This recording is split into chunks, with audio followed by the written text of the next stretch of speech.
Romania is a land of 1,000 faces. Tell me a little bit about the restoration work, because you were heavily involved in all of that, weren't you? The citadel was forbidden just because of the fact that the military was inside the ancient walls and the access was not allowed for anybody.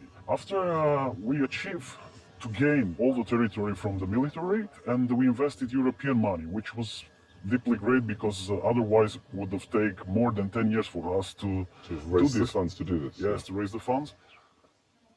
There's still a fair amount of work to do here, isn't there? It is. It never ends because the history it never ends itself, and we are still aiming for another funds and another opportunities to continue what we propose to do here in Alba Iulia. How do you go about making sure that you do get it historically accurate when you undertake a project like this? We take into consideration the advices of the scientists who observed as the historical facts were, and we tried as much as possible to stick respect to those. Yeah. Yes, to stick to that. Alba Iulia doesn't mean only the citadel. No. It is developing the city. I think that's the point.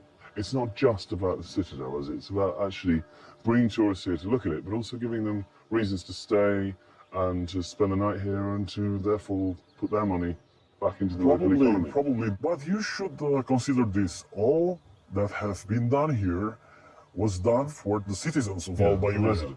The residents. It was made for them first. And second, we are looking at it as a touristic tool. And yes, in a very short time, Alba Iulia will mean something on the European historical touristic maps. At midday every Friday and Saturday, from May to September, you can also watch the changing of the guard, a ritual dating back to the Austrian Empire. For half an hour, cavalry and artillery divisions march through the streets of the citadel, before gathering on the ramparts to finish with a bang.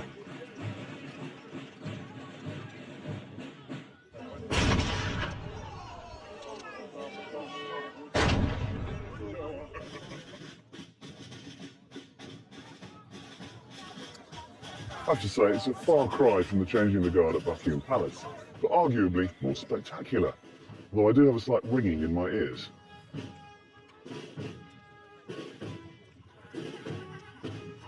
Sorry to interrupt. I think the point is that restoration is a tricky business. It's not always possible to get it exactly right, but they've done a pretty good job, and in 5 years, with the funds available, and the people here are working hard to recreate this citadel in its former glory. So, thumbs up to Alba Iulia.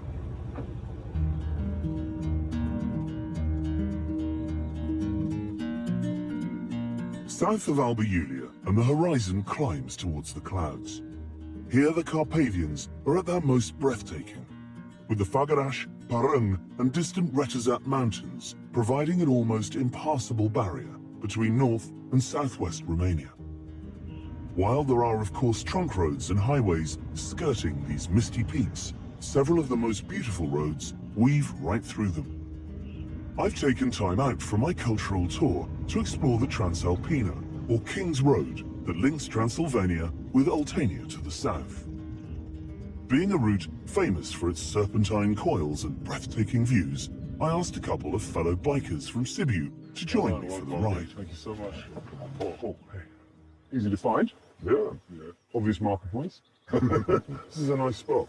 I guess it's much more spectacular further up. You will see. It's one of the most spectacular bike roads in Europe. Let's do this. There's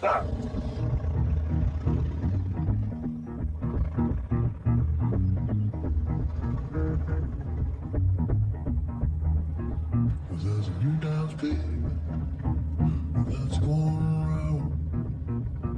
Everybody's doing it from grown-ups down. You don't move your head, you don't move your hands, you don't move your lips. What a great ride.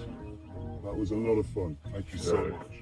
We said we'd get to the lake, and here we are. Sadly, no time to go to the top. And not enough gas. And not enough gas. It's another 80k up and 80 kilometers back down. So this is where the buck stops, and also would be in Oltenia. And we've already been to Oltenia. So, Video, you take tours around Romania by bike. How does that work? It was good because we're lucky we are in the heart of Transylvania, everything, every cool destination around. It's like, let's say, like 80, 100 kilometers from Sibiu. And this is like a very nice one-day ride, like 200 kilometers with some breaks, visit some castles or fortified church. The road is nice, have some traditional food. You have everything. You have the lake, you have the river, the mountains. Except a gas station halfway up. Yeah, this is a bit of more adrenaline than we need. Yeah. Well, we've got enough gas to make it back down the hill, I think. So is there like a bikers club in Sibiu? Yeah, there are some bikers clubs. The scene it's quite big now and goes in different directions. What about you, Paul? What do you actually do when you're not on your bike? When I'm not on my bike, I work at a tech company, and it leaves me a lot of free time. And I just tour around the country with my friends. I think it's a really, really great way to experience the Romanian countryside. It is a slight risk with the roads, I guess. You see today, everything is flat and sometime, bam, a hole. 20 Could be years in the ago, the highway. roads were worse, but now it's getting better and better. You see this road here, and it's It's beautiful, absolutely beautiful. It's a joy to be on a bike. Yeah, right. yeah, and Romanian drivers are not as bad as people say. No, they're not that bad. And the biodiversity, I've seen a lot of biodiversity on my windshield. I think there must be about 100 different varieties of insect life that I've squashed on my way up here. And Ovidio, you are a tattoo artist. Yes. So you design your own tattoos as well, and you draw them and create the art? Yes, I travel a lot in Europe on tattoo conventions, and I try to find new horizons for me because my job was almost illegal and doesn't exist a few years ago. Yeah. And especially in the time where the border was closed for us. You know, tattoos in the communist time and after the communist time was something like a stigma, but not anymore. Yeah, well, it seems to have gone the other way now. in Yeah, Romania. sure. Now it's a almost reaction. in the mainstream. So if I come to you with some ideas, Yes, then you can help me distill them into a symbol or a drawing. yes, definitely. If you come with the idea, then I'm the one who make it real. Let's head back to Sibiu, have a beer, and I'll have a think about that. Better let's think about first and then have the beer. Yes, that's a crucial mistake. Is to have a beer and then think it's a great idea for a tattoo. Okay, well, thank you for taking me up here. I feel like we're on the roof of the world. Yeah, thank you for bringing us here. Actually, we need people like you guys to remember us what a beautiful treasure we have here in Romania. Yes, let's hope it continues to be so, because in many areas it's under threat. Yes, you see the wood trucks, they are a lot, especially in the night. Yeah, that's when they come through. Well, I'm pleased to say that there haven't been so many on this trip, and this area is mostly protected, isn't it? Yes, but I cannot say the same about the villages, which are not on the main streets. Well, we're going to be seeing more of that later in the series. But for now, let's go back down to Sibiu and have ourselves a beer. Okay. Now, Yeah, let's let's talk do about this. tattoos first, and then... Okay, let's do this. My leg.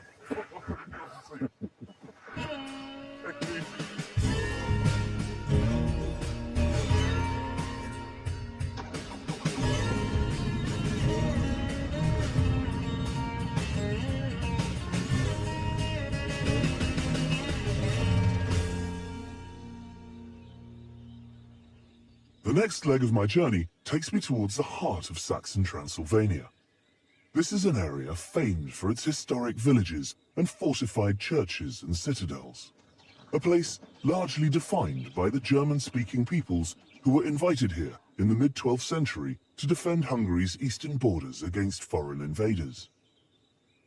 While relatively few Saxons remain, their architectural legacy serves as a magnet for cultural tourists who pay sumptuously to experience Transylvania's so-called medieval landscapes.